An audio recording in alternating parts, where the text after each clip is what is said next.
If things had worked out differently, if it was Mr. Bernier that had squeaked through on that final ballot as the leader, do you think the results of the last federal election campaign would have been different, sir?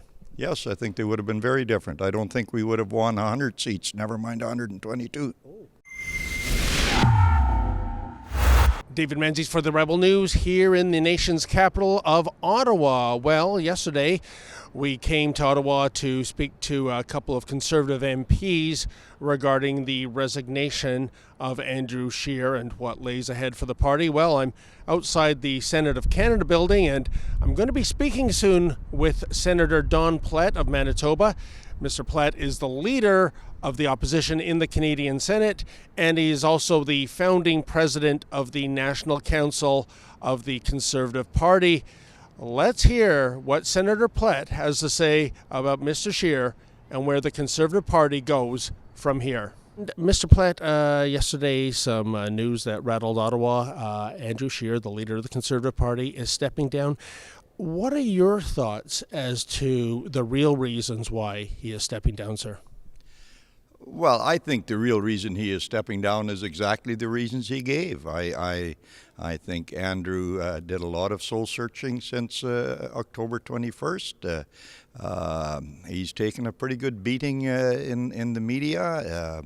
Clearly, we didn't do as well in the election as we had hoped we would do at the end, and Andrew, I believe, is a true supporter of the Conservative Party of Canada and a great statesman and wants to do what is best for the country, wants to do what is best for the party, and he just simply felt that the distractions that there were out there were not going to help us in the future. And as he told us yesterday, I am not going to start speaking ill of other Conservatives. I would rather step aside.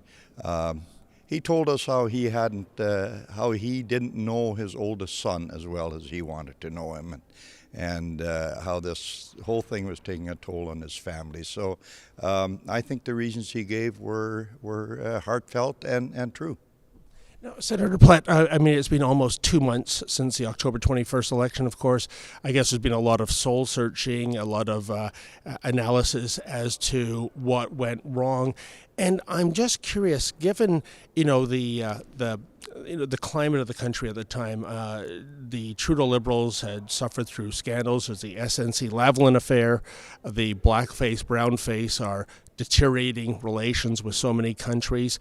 It seemed that many observers were saying this was an election handed to Mr. Scheer on a silver platter. What went wrong? Elections are never handed to somebody on a silver platter.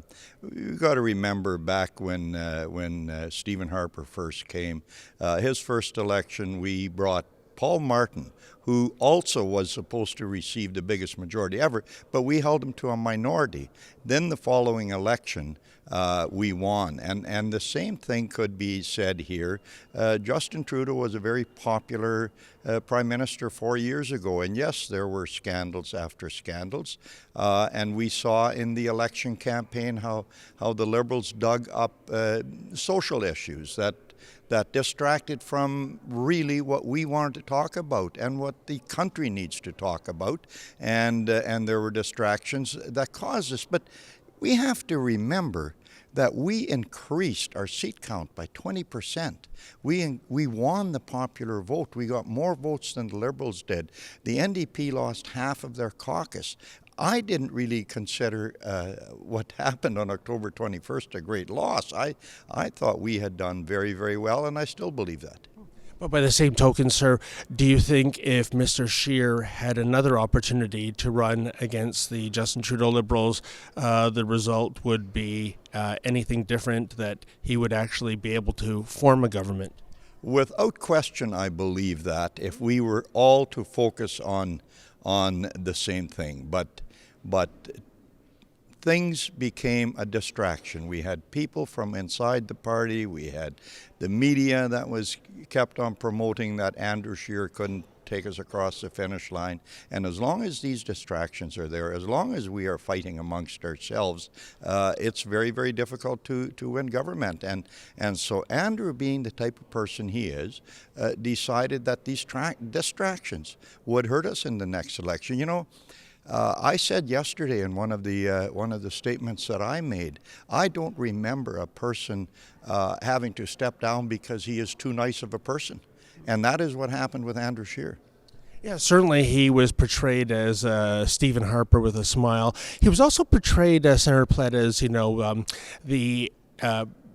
middle-class Canadian, a common man, and yet what also came out during Mr. Scheer's resignation yesterday was this report that party funds were going towards funding his children's private school tuition.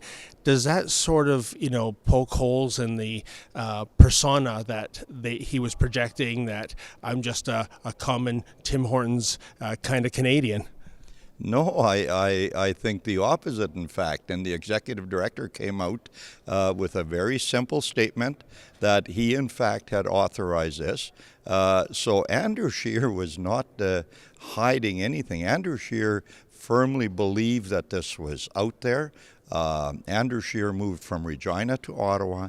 Obviously, many expenses increased, and it is not uncommon for something like that to happen, as the executive director pointed out. So I think we are again pointing fingers at Andrew Scheer for something that he absolutely believed was out in the open, and there was nothing wrong with what had happened. Now, Senator Plett, of course, there'll be a leadership campaign process going through, and I'm wondering if the Conservatives are going to change anything in terms of the mechanism in which the party selects a candidate. I mean, it was said in the last campaign that Mr. Scheer was nobody's first choice, but he was everybody's second and third choice, and that allowed him to win on the 13th ballot by less than 2% over Mr. Bernier. Do you think there'll be changes to the process when it's time to select a new leader? No, I don't believe that there will. This has been something that we have battled at every convention since the merger of our two parties. And as you know, I was the founding president of the Conservative Party of Canada, and this is something that we have battled with since that time. And you need to also, when you say he was nobody's first choice, but Andrew Scheer was second from the very beginning, and so certainly more people chose him. But Andrew Scheer and a couple of other of the candidates were running on tickets that were very similar in nature, and so that simply is the way these type of campaigns happen. And you got to remember that Maxime Bernier was nobody's second choice. And since we are mentioning Mr. Bernier's name, I have to ask, and I know politicians loathe hypothetical questions, but if things had worked out differently, if it was Mr. Bernier that had squeaked through on that final ballot as the leader, do you think the results of the last federal election campaign would have been different, sir? Yes, I think they would have been very different. I don't think we would have won 100 seats, never mind 122. Oh, okay. Why do you say that, sir? Well, Maxime Bernier clearly showed that he was not what the Canadian people wanted. His policies were not what overall the Canadians wanted, and Maxime Bernier showed by him leaving our party that he was not a true party supporter. You don't fix things by leaving. You fix things by staying and working together. Maxime Bernier was given a high-profile position with Andrew Scheer, and that wasn't good enough. We've got to remember what Maxime Bernier did when he was in Stephen Harper's cabinet. He was not a team player, and if you are not a team player, you will do worse. Andrew was. And yet, I guess there must be such disappointment in how the election turned out in certain regions. I'm thinking particularly in the Greater Toronto area, Mr. Plett, where surely there was much expectations for more seats to be won in all of Ontario, as a matter of fact. What do you think? Was it about Mr. Scheer that failed to resonate with the electorate, at least in that province?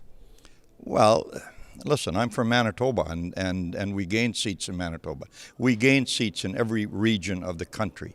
Did we gain as many as we wanted in Ontario? Absolutely not. What the reasons were will certainly come out when I read John Baird's report, as obviously will others. So I won't speculate. There were distractions in the campaign that were not handled, quite frankly, the way they should have been handled.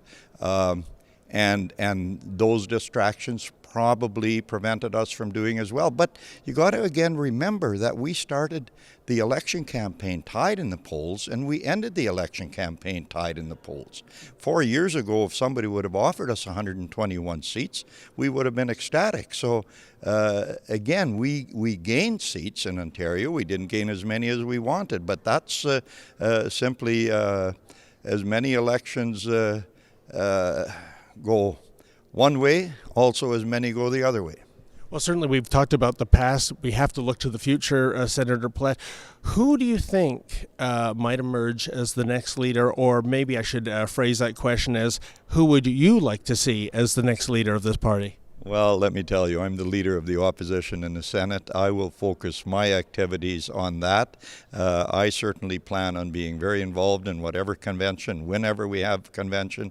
I plan on being very involved in one role or another in the process of selecting a new leader, but I do not plan on being involved in campaigning for any one person over another person as long as I'm the leader of the opposition in the Senate.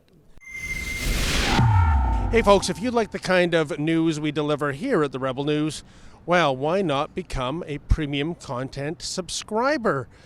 Simply go to premium.rebelnews.com. That's premium.rebelnews.com.